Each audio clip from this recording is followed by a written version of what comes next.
In today's video, I'm going to teach you how to place an image inside a shape using Figma, the popular collaborative interface design tool. This process is quite straightforward, but I'm going to guide you through it step by step to ensure you get every detail down correctly. First things first, we need to navigate over to Figma.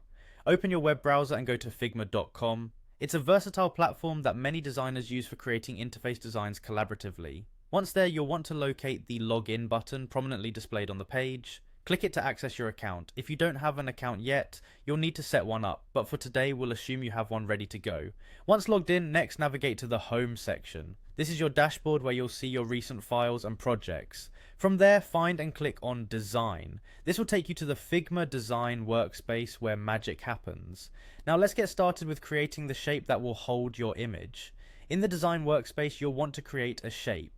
Towards the top of the screen, you'll find the toolbar with the shape options. You can choose any shape you like, a rectangle, a circle, a star, you name it. Click on the shape tool and draw it on your canvas. Make sure it's the size you desire for your design. With your shape created, look over to the panel on your right, where you will see options for fill. This is where we'll control what goes inside your shape. Click on fill, and you'll be presented with color, gradient, and image options. Since we're placing an image into the shape, click on Image. At this point you're almost there. You should see an option that says Upload from Computer.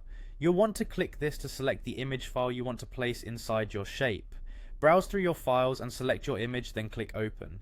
Figma will automatically fit the image inside the boundaries of the shape you've drawn. And just like that, you've placed an image inside a shape in Figma. Remember, if you need to adjust the image or the shape, Figma allows you to resize and reposition them as needed. It's all about getting the design to look just how you want it. This process is not only useful for creating interesting compositions, but also great for enhancing your design projects with unique visuals that capture attention. If you practice these steps a few times, you'll be a pro at it in no time. Thanks for following along and see you in the next tutorial.